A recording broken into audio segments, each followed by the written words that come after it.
The government should buy back every assault weapon in America, and it should be mandatory. How do you envision that working, especially in states where gun rights are a strong flashpoint? Keep your pistols, keep your rifles, keep your shotguns, but we can take the most dangerous weapons from the most dangerous people. There's a lot of things that I like about Marianne Williamson. Marianne Williamson is calling for a spiritual revolution. She says we need a spiritual awakening, which we do. We need a renaissance and we need the Enlightenment, and we're in the second Enlightenment currently. And with the Renaissance, you have to wake people up before you can get them to move. So yes, we definitely need a spiritual awakening in the United States of America. Senator Warren. Senator Warren. Senator Warren. Senator Warren. Technical training programs doing that.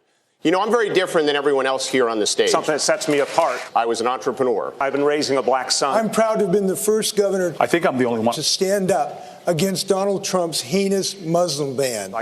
So this video is just showing, and these are just two minor examples, but essentially the narrative in a debate gives the candidate, every single candidate has power when it comes to controlling the narrative. So Marianne Williamson was able to get into Bernie Sanders' head. So was Eric Swalwell. And Eric Swalwell actually moved Bernie further to the left on guns. And he also mentioned an idea that Marianne Williamson had said earlier. 45 seconds for your closing I'm sorry we haven't talked more tonight about how we're going to beat Donald Trump. I have an idea about Donald Trump. Donald Trump is not going to be beaten just by insider politics talk. He's not going to be beaten just by somebody who has plans. So this is important, right? When they stand up on stage, you can size them up, you can hear them, you can see how confident they are. You do need to be a cheerleader for your ideas, but you also need a plan. So Marianne Williamson had she was anti-plan? She's anti-plan? Donald Trump is not going to be beaten just by insider politics talk. He's not going to be beaten just by somebody who has plans. He's going to be beaten by somebody who has an idea what this man has done. This man has reached into the psyche of the American people, and he has harnessed fear for political purposes. So, Mr. President, if you're listening, I want you to hear me, please. You have harnessed fear for political purposes, and only love can cast that out. So sir, I have a feeling you know what you're doing.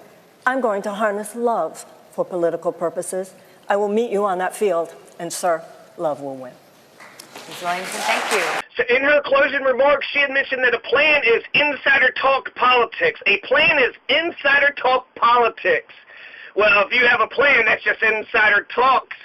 So I kind of understand what she's trying to say, sort of, but she had said that Donald won the election by just make America great again, just by having a slogan.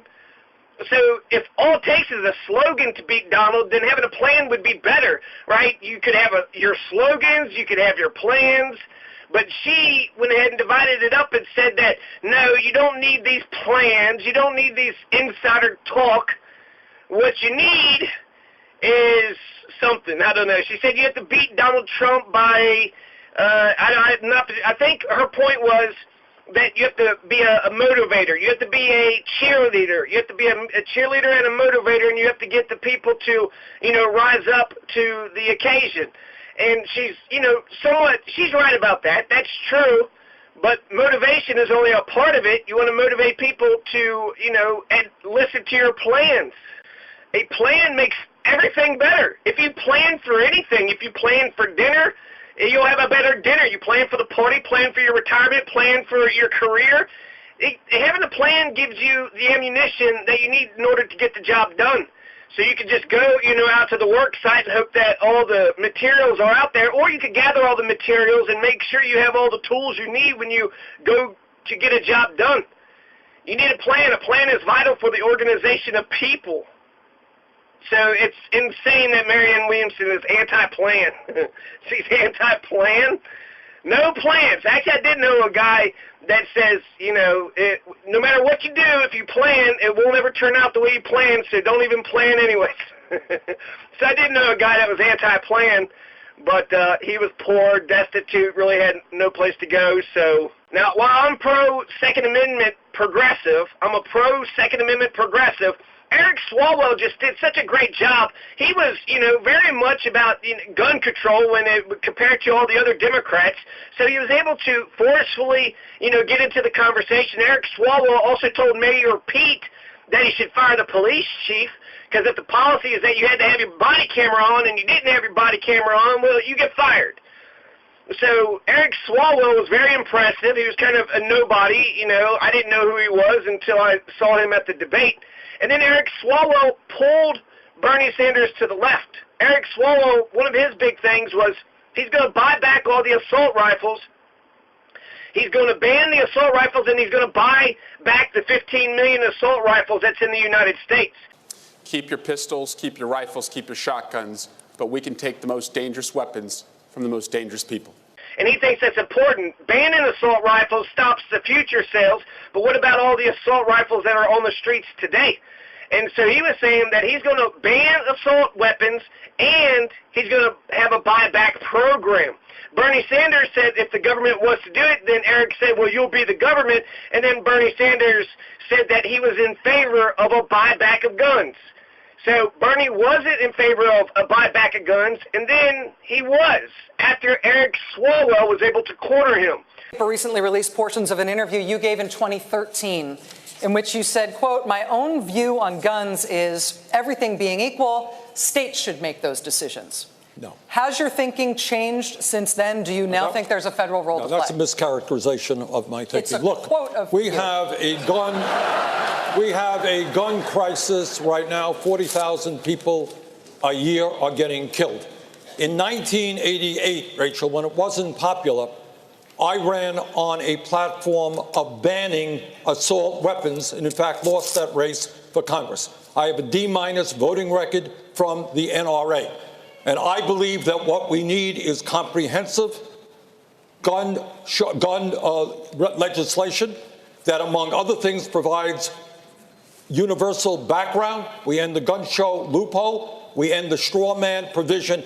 And I believed in 1988, and I believe today. Why would you that leave assault weapons are weapons from the military, and that they should not be on the streets of America. Your plan leaves them on the streets. You leave 15 million on the streets. We banned the sale, and distribution, and that's what I believe for many years. Will you buy them back? If people want to buy, if the government wants to do that, if people want You're to going to be the government. Yes. Will you buy them back? Yes. Senator, and that's what I believe for many years. Will you buy them back? If people want to buy, if the government wants to do that, if people want You're going to be the government. Yes. Will you buy them back? Yes. Senator, and that's what I believe for many years. Will you buy them back? If people want to buy, if the government wants to do that, if people want You're going to be the government. Yes. Will you buy them back? Yes. Senator. This is reminiscent, to give you an example from 2016, Donald Trump and Rand Paul were arguing about universal health care.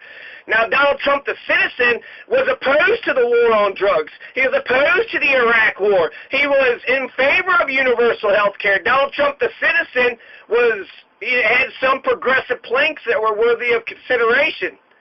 But after he debated Rand Paul, and Rand Paul was sitting there saying, oh, he's for universal health care, and then, Donald Trump, he went ahead and, said a bunch of, oh, I don't think he's listening, and, look at that face, and he insulted him, but he said that he wasn't for universal health care. So Rand Paul being in that debate, if Donald Trump had thought about getting universal health care for Americans because of Rand Paul's inclusion into the debate and because of that exchange, Donald Trump, at least at that point, was opposed to universal health care. And so I guess now, he's got to protect that lie. Which lie are we going to believe, this lie or that lie? President Biden, 30 seconds. A real 30 seconds? A real 30 seconds. Okay. I'm the only person that's beaten the NRA nationally. I'm the guy that got the Brady bill passed, the background checks, number one. Number two, we increased that background check during the Obama-Biden administration. So Eric Swalwell was able to pull Bernie Sanders to the left on guns. And then Marianne Williamson, she was anti-plans, and, maybe there's a bigger meaning behind what she was saying, but it seems like she's just saying you just need to be a motivator, but you don't need any plans, which is totally backwards and stupid. In Bernie Sanders' closing speech, he had mentioned that we don't just need talk and plans, but we need action. Senator Sanders, 45 seconds, the floor is yours. I suspect people all over the country who are watching this debate are saying, these are good people, they have great ideas. But how come nothing really changes? How come for the last 45 years wages have been stagnant for the middle class? How come we have the highest rate of childhood poverty? How come 45 million people still have student debt? How come 3 people own more wealth than the bottom half of America? And here is the answer. Nothing will change unless we have the guts to take on Wall Street, the insurance industry, the pharmaceutical industry, the military-industrial complex, and the fossil fuel industry. If we don't have the guts to take them on, we'll continue to have plans, we'll continue to have talk, we'll continue to have plans, we'll continue to have talk, we'll continue to have plans, we'll continue to have talk, and the rich will get richer, and everybody else will be struggling. Thank you, Senator. And lastly, now that's true, right? You can plan all day long, but if you don't actually do the damn thing, then what's the point? So you definitely need action, but that wasn't Marianne Williamson's point. But my point is that Marianne Williamson was against plans, and then eventually later on Bernie Sanders said something about plans being a bad idea. Plans are such a good idea. You don't realize how important a plan is. So you can come up to me and say, yeah, you're for, universal health care, you're for ending the war, you're for a Green New Deal or a green economy, or you're for peace and you're against war. It's easy just to say, hey, I'm for peace. Okay, you're for peace, but what's the plan? How are you going to get to peace? And so the devil is in the details. To say that plans are stupid, well, that makes you stupid. Policies are all that matter in an election. And so with a plan, I get to see exactly where you stand. I get to see precisely where you stand. And then you also have a plan, so when you get into power, you got, a direction to go. You're not just going to wing it. You actually have a plan. Harris, we're going to give you 30 seconds. Thank you. I think your idea is a great one, Congressman Swalwell, and I will say that there are a lot of great ideas. The problem is Congress has not had the courage to act, which is why when elected President of the United States, I will give the United States Congress 100 days to pull their act together, bring all these good ideas together, and put a bill on my desk for signature. And if they do not, I will take executive action. So in an election, policies are everything. Policies are everything, okay? So you actually have a lot of progressive policies coming out of Marianne Williamson's mouth. Marianne Williamson wants a Green New Deal. Marianne Williamson wants to stop the inhumane treatment of immigrants. Marianne Williamson is in favor of reparations. Marianne Williamson is in favor of universal health care. So, Marianne Williamson, how are you going to get universal health care? You got a plan to do any of these things? You want a Green New Deal? What's the plan? Stop the inhumane treatment of immigrants, the reparations. These are all major policies, and you're going to sit there and tell me that you have no plan to get these major policies enacted? Not only do you need policies, but you also need the chutzpah to get those policies passed. So you need, the right mindset. You need to have the right policies, and then you need to be able to get those policies passed. So being able to motivate people is a part of the equation, but it's not the only part. I'm also the only guy that got assault weapons banned, and the number of clips in a gun banned.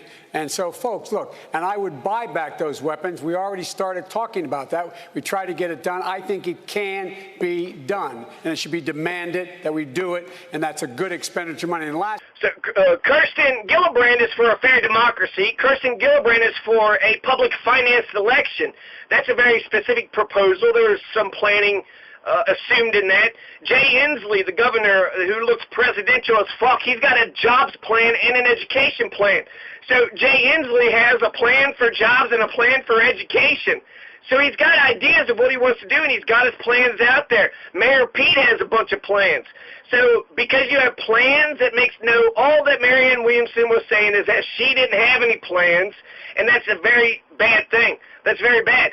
When Joe Biden says he wants to get all the combat troops out of Afghanistan, well, what he's actually saying is that he's going to keep troops there. He's just going to take the combat troops out. So anti-terrorism forces, occupation forces, security for the embassy, the occupation continues. So he's just talking about removing the combat troops. If Joe Biden had a plan for peace, he wouldn't say, let's, stop war. He would just say, hey, I'm going to remove combat troops out of this one war while escalating all the other wars. That's Joe Biden. He's going to escalate escalate, the 7 countries we're bombing, the 20 shadow wars. He's going to escalate all the other wars, but he's going to tell the American people that he's going to remove combat troops. Well, a plan, you could see through the bullshit. If you had a plan, okay, you're for peace, Joe Biden, but how are you going to do it? Escalate all the other wars except for the one where you're just going to take combat troops out. So you're going to leave a residual force. You're going to leave an occupation force. So by having a plan, people would know exactly where Joe Biden is, but he's a bullshitter. It's easier just to lie to people instead of convincing them that they had been lied to. So, having a plan is better than not having a plan. And when it comes to policies and leading the United States of America, just saying you're for universal health care, Obama said he was for universal health care. Hillary Clinton said she was for universal health care. We didn't get universal health care from those candidates. So just by saying, what looks like to be the right words. We should have smart guns. No gun should be able to be sold unless your biometric measure could pull that trigger. It's within our right to do that. We can do that. Our enemy is the gun manufacturers, not the NRA. So to sum up my understanding of politics, is that a politician has a platform where they have a list of planks, the ideas that they believe in, the things that they're going to change, things they're going to keep the same, and then the plan. So you need to be able to motivate people to agree with universal health care. You need to be in favor of universal health care, and then you have to get it implemented, right? So you got to be in favor of universal health care. You got to have a plan in order to get it implemented. So you got to have the right mentality. You got to be able to get it implemented, and you got to get it passed. So you got to be able to cheerlead. You need to be able to motivate. You need to be able to cheerlead and motivate people to like universal health care. You need to be in favor of universal health care, and then you need to get universal health care passed. So it takes, lots of different elements. Just being a motivator, that's not good enough. Marianne Williamson, you need to be more than just a motivator. You need to be more than just a motivator. You got the policies, so you got a lot of progressive policies. Now you need a little planning. That shouldn't be too difficult, to be honest with you. You want universal health care? Okay, get the Congress to pass it.